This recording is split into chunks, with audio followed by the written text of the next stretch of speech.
Hey everybody, what's up? You made it again to the drop. We are here again and we are so excited. For those of you who are watching, you can see that I have a special guest with me today. My amazing husband, Sergio, is going to be hanging out with me today on this episode and probably the next couple ones too. So, hey, you want to say hi? What up? Let's go. So we're really excited to be with you guys today and just take a couple of minutes just to share with you, during this time of year, January, what is everybody thinking about right now? New Year's resolutions. That's right. What am I going to do this year? That's right. New Year's resolutions. It's just like this thing ingrained in our culture, I think, right? It's like January hits, everybody think about what you want the year to be. What are you going to do different, right? It's also like a fresh start. Yeah, it's a fresh start. Start over, start new. Yeah, fresh start, which I think is so funny, even just that concept, because it's like, what is really different from December 31st to January 1st, right?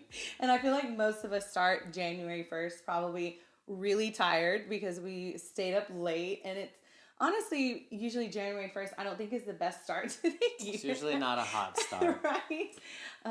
But we get it. We get it. That January is that time to think about okay, what do I want my year to be like? And not everybody sets New Year's resolutions, which is totally fine. And that's kind of what we want to talk about today is what that really means. And maybe you're the person that always sets those resolutions and you hold them till February. Facts. Or maybe you're that person that just says you know what, forget it. I'm not even going to set anything. I'm just going to be a good person this year and try to, somewhat be healthy, which that's totally fine too. I know your parents were over the other day and we were talking to your mom about it and it was so cute. She was like, I have some resolutions set in my mind, but I don't know if I want to share them with anybody. Because she was saying I don't know if I want anybody to know what I'm trying to do. Just in case, I don't 100% follow through, right? So I thought that was so funny and so relatable. But, so whatever type of person you are, I think today and over the next couple episodes, we just want to try to encourage you to, at least my heart is to just be the best version of yourself, that you can be, and also that you feel God pointing you in a certain direction. So Serge, I know I'm doing a lot of the talking, so I know this is your first one with me. That's the norm. It's not out of the ordinary. We make a good team. But, jump in, chime in whenever you want. But have you ever I know you have a lot to say about discipline and sticking with things. This guy is one of the most disciplined people I know. He blows me away with how disciplined he is. But you haven't always been like that. No. And I'm not always like that. I'm learning and growing from seeing you and watching you. But can you tell us or think of a time that maybe you set some resolutions or you made a plan and it totally flopped or didn't go the way you thought? I don't know. Have you ever experienced that? Yeah, definitely. I think the times that I've kind of had goals that didn't stick are the times that I was really vague with my goals, or just said, I want to be healthy, or I want to lose weight, or I want to do this more. Yeah. And it was just very vague. There was not a lot of specific actionable things that I could kind of attribute to it. And, initially you get really motivated. You're like, new year, new me, let's go. I'm going to do this and I'm going to stop eating this. I'm going to cut out sugar or do no carbs. And I found for me that... I honestly don't think I've ever said that. That kind of stuff is just not really sustainable because there's no fixed outcome associated with it, or there's no daily steps. It's just super vague. I'm going to be healthier. Well, what does that even mean? Right, yeah. Today that means drinking enough water or not eating bread or what. Oof. So, yeah, those didn't really stick. Okay, right, yeah. And I think that's super relatable. And that makes a lot of sense. And I know when we were just talking about what was kind of in our heart to share, and also like thinking like, what's really real life with this type of topic, like the New Year's resolutions, setting of things. And we were both kind of talking how important it is to really think about what type of person do I want to be or become, and kind of like backpedal and say, what's my end game? And there's nothing wrong. Like I think you should, and I think it's healthy and very productive to have like a focus for the year. Like, okay, whatever, it's my year of health. Maybe every year is your year of getting healthy. Who knows? Or trying. We're trying. I mean, being healthy is a journey, right? I don't think it ever ends. But the point is like setting yourself up for success. Yeah. And I do think that a lot of like the New Year's resolutions set ourselves up for like failure almost. A lot are super extreme. Like, I'm going to go to the gym 7 days a week, or I'm going to lose 15 pounds by January 31st. It's like you're setting yourself up not to make it. And then you get discouraged, and then you quit, and then you're back. None of these goals that are framed that way set you up for a lifestyle change. They're just kind of like a 30-day this or 30-day that. Or even when they're small and measurable, you get there, and then what? Because there's not like a end lifestyle change attached to it. Right. Yeah, no, definitely. And I think that the biggest challenge with the New Year's resolutions is finding things that you're, at least for me, it's important to find things that I'm going to be excited about, that I have a desire to achieve personally, like I am not the type of person that when New Year's Eve or when New Year's hits that I'm like, I'm going to start a diet. I've never been that person because that just doesn't excite me. Diets make me feel like a defeated human being. Yeah. That's just me. Like, well, we did try to go. We did go what? Vegan for was that 6 months? We did because you watched some documentary. I watched a documentary on Netflix and got excited and said we're not eating any animal products. I had just gone grocery shopping. Like literally that day, I had gone grocery shopping. I came home and I think it was. I think we can say it. Forks over knives. I think one of those. Yeah, it was one of those. And I had just gone grocery shopping, and he came home, and he was like, "I don't want to eat any meat. I'm not going to eat any of this. I'm not eating any dairy. I'm not." And I'm like, "Are you kidding me? Like what?" But then he told me like, "You need to watch this documentary." So then of course I watched it, and I was like, "I'm also not eating any meat or anything." And that was not a New Year's resolution, but it was like that extreme, like, and we did it for a while. Yeah. It was tough, man. It was tough. But my point being, I think it's really important to have a deep reason why you're doing something. Because when you have a deep reason behind what you decide to do, even if it gets challenging, there's something deeper there that's keeping you connected to that reason, that it's the reason as to why you're doing something. And I think that is for me one of the best ways to think about what do I want my New Year's resolutions to be, and that helps me form them. And so I want to encourage you guys who are watching and listening that if you have set New Year's resolutions, maybe go back and relook at them and ask yourself, like, okay, why what's the why behind this? And see if it is something that you're, that is going to excite you. It might not always be fun. Like being healthy and working out is not always fun, right? No. Being disciplined with reading a book is not always fun. No. But there has to be some sort of desire inside of you to uphold that, or else you're already like, kind of like what you were saying, Serge, like if you go from working out 0 days a week to 7 days a week, like that's like super extreme, and maybe it's not super attainable, but finding those things that are attainable, I think is also sets you up for success. So share with us, like I said earlier, he's one of the most disciplined people that I know. And so I think you have a lot to share with us about how to remain disciplined and how to stay consistent with, let's say, a New Year's resolution or just a basic discipline that you'd like to see flesh out in your year. So what have you done? What are some tips you could share with us?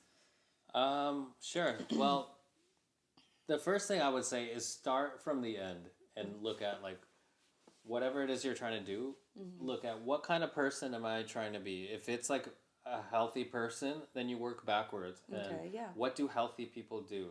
They're active, they eat a certain way, they do this, and then you kind of start from the end and build backwards, and then you can set a small attainable goal that's consistently repeatable, because I think that's the key. If you can't consistently repeat it, you're not going to make it. Sure. And people are what they consistently do, not one grand or extreme action. They're what they do daily. So if you think about it, you do things or don't do things every day that shape who you are as a person. Yeah. And so what helped me the most kickstart, let's take fitness for instance. I would go to the gym, 2 or 3 days a week, then I would miss a week, and that wasn't, I tried to be healthy, but I didn't have like a sustainable discipline. And then one year, like the rest of us, we try to be healthy, right? I had the crazy idea from something that I heard on a podcast that was like, it's a 100-day challenge to run a minimum of 2 miles every single day with no days off. And I told you about it, and you were like, I don't know, that seems a little much. Maybe you should do something that is a little easier, or that might not set yourself up for disappointment. I remember that. I remember when you told me. I was like, what? Out of all the people that should be cheering me on, you're already saying I'm not gonna make it? Well, let's just be transparent. I'm a great wife, but I don't always nail it, right? and I just remember, and of course we have like very different personalities, and that I think that speaks and that plays a big part in your resolutions and how you need to set out a plan for your resolutions, because everybody's different. Like his resolutions cannot be mine. Like his goal, his focus, like it's just going to be different because we're different people. We operate differently. And so, but I should have known better, because he is an extremist. Like everything he does, it's like all in or nothing in. All or nothing. Like and so like this challenge and this processing actually fit really well for him. It would not fit well for me. It doesn't interest me at all to do anything like that, to run for 100 days in a row. But what it taught me, they say like something around like 67 days is what it takes to build a habit. Okay. And then I took that a step further, and I've learned that about 100 days will create a lifestyle. And so what the reason that is because for like the first 15, 20, maybe even 30, if you're like that type of person, you're excited about the goal. You're like, I'm doing this. And I also like posted it on my social media just to keep myself accountable, because I didn't want to look like a failure and be like, get up to like day 50 and then like I fall off the grid. Right. So I was posting every day like, all right, I'm on this Gotta do it for the gram. And but what I learned, and what was like the biggest key, is like once you get into the 50s, 60s, 70s, there are so many days where you don't want to do it. And it teaches you to take that emotion and that feeling out of the equation and say, I committed to this, so I'm going to do it. Yeah. Not for anybody else, but because I said I would, and I'm showing up for myself now.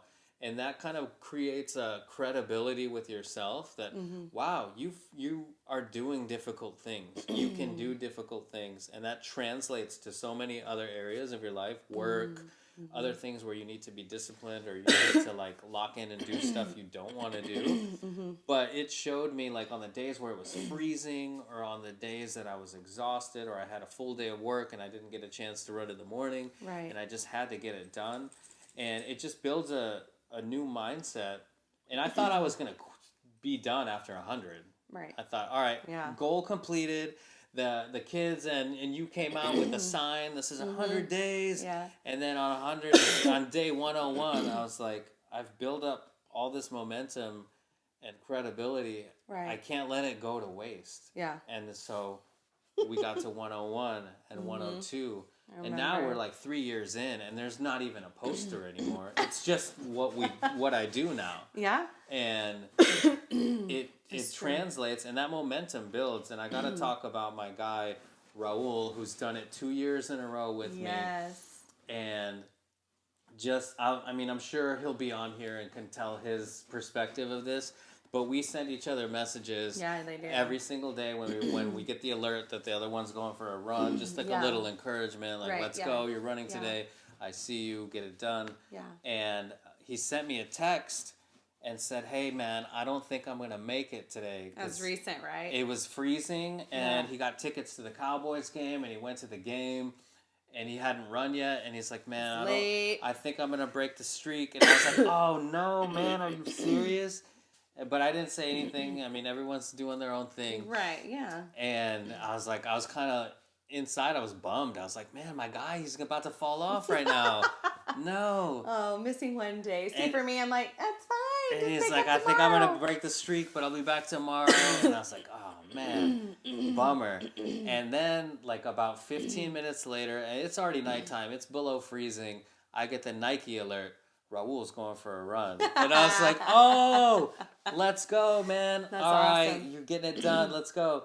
And I texted him about it later, and he's like, I just couldn't let it die. And my body was like, I need my daily run. Let's get after it. Wow. And that's awesome. It's like a mindset shift. Sure, and, it becomes a lifestyle. I think you hit on some really awesome things that I just want to kind of backpedal a little bit, because I think what you're saying about running and, we're talking about New Year's resolutions, and there's all types of things that you need to set, or that you should set, excuse me, for your year. But you talked about how sticking to it, even when it's tough, and even when it feels hard, and even when you don't feel like doing it, and learning to push through difficult things. Mm-hmm. And also proving to yourself that you can push through difficult things. And I think that that's a principle that applies to many of these resolutions that we want to set for the year for good reasons. Mm-hmm. And I think it really applies to like spiritual goals too. For sure. When you learn to do these physical things, that I think it also creates this inner strength and tenacity to push through those difficult spiritual moments also. Because we have physical goals, but we should also have these spiritual goals for our lives, whether it's, waking up early to spend time with God, whether it's journaling or praying or memorizing scripture, whatever. Again, we're all in different places. Whatever you need spiritually, like, you need to set those goals too.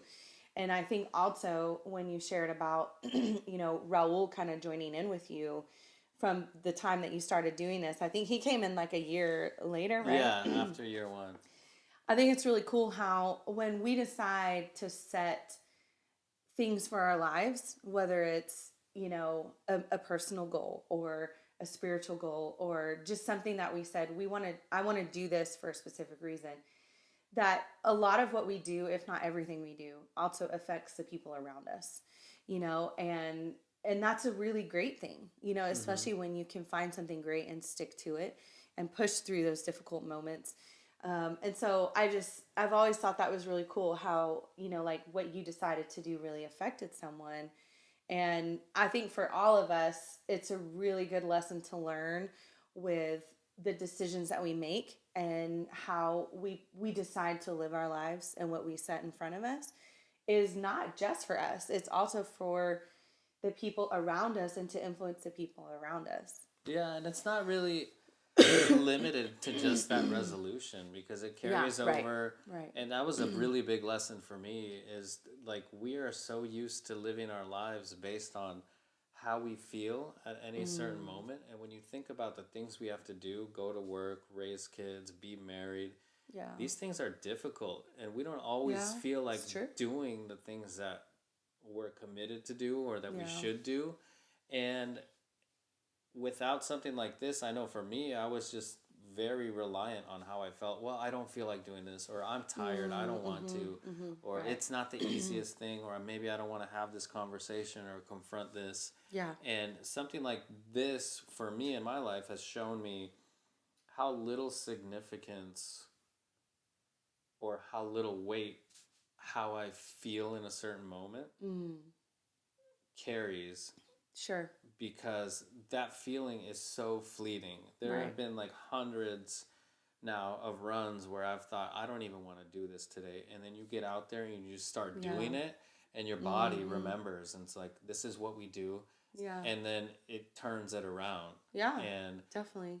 But like, there's times when the alarm clock hits and you're like, I don't want to wake up. Mm-hmm. Yeah, of course. And normally it's like snooze, snooze, snooze. I mean, that's just real life, like, because sometimes you are tired and sometimes you're not feeling it. And I think that whether it's, like a physical thing or a spiritual thing or something, that you're just trying to do for a New Year's resolution, that the reason why behind it is really important, number one.